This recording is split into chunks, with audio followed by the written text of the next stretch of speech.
When my dad died, we were all in shock. It was very sudden, and there was no planning. And so we had to guess at what he wanted, and decisions were made based on emotion. I think that sometimes it's just something that the average person doesn't think about. My mother and I had never had the conversation as far as what her wishes were, as far as if she had made arrangements for payment in advance. The answer was no, she hadn't. And so on one of the worst days of my life, I was out getting a loan to pay for her funeral. When you're under stress like that, there's almost no such thing as a small deal, and small things become big. And it just was more practical and more loving to be able to let me know just exactly what she wanted done. What made her happy was that she knew that we wouldn't have to worry about it. It was a burden that she took away from us.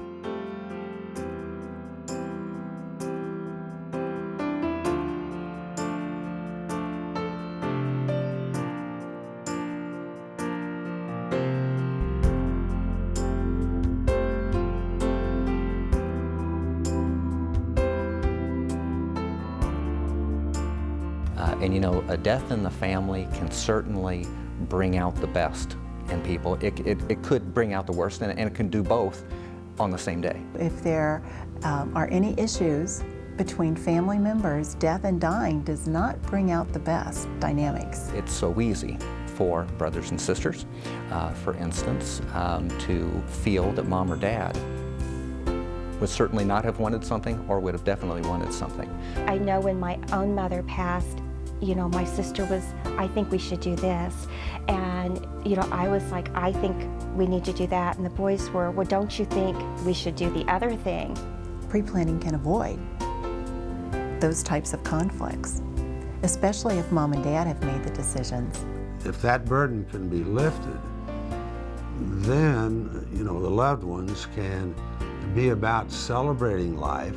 I had time to grieve loss of my husband and just, you know, sit back, like I said, around the kitchen table and enjoy the family and friends and the stories you always talk about.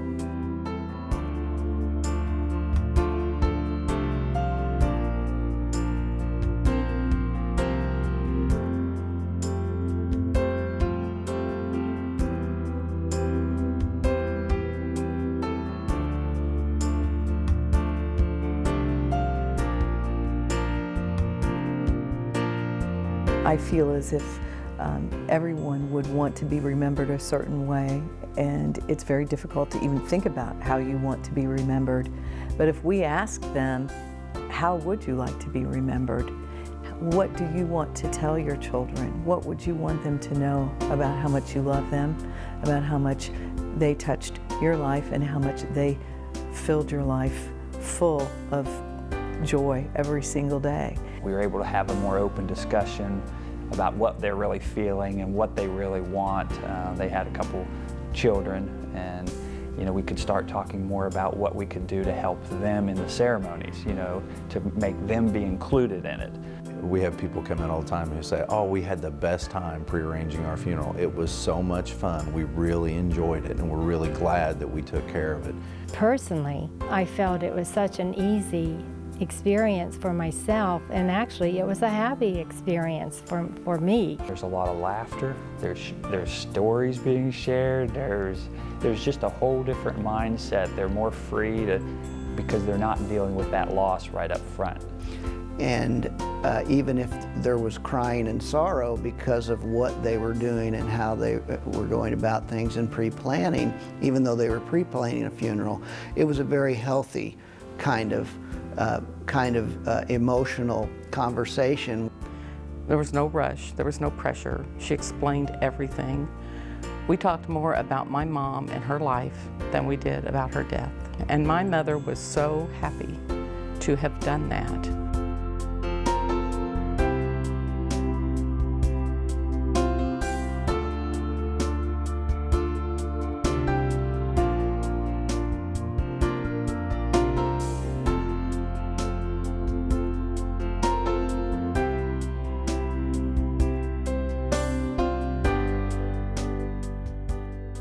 I think the biggest benefit is that the customer who comes in to prearrange their funeral gets to decide and select what they want for a funeral. It was very important for her to choose, because when she had to make the choice for my father, she always wondered if that's what he would have wanted.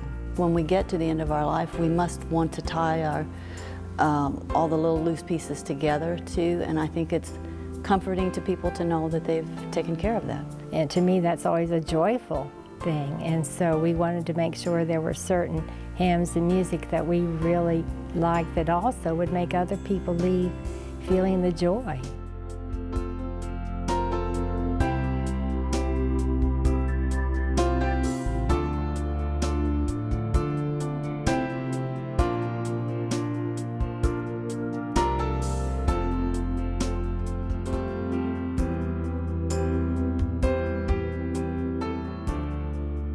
Survivors may not really truly recognize the importance of that gift that's being given to them, possibly until years in the future.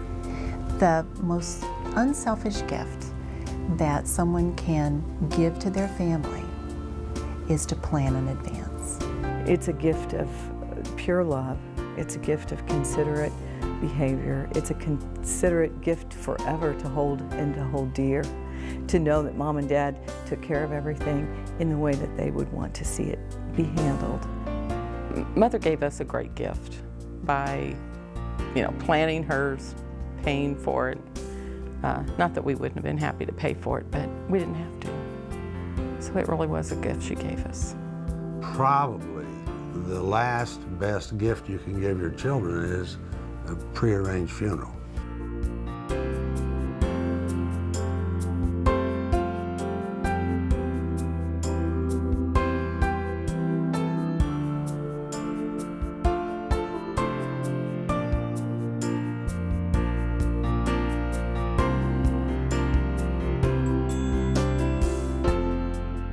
We take care of marriages, we plan for a childbirth, graduation, and we often say, why not plan for the inevitable? It's like planning your retirement.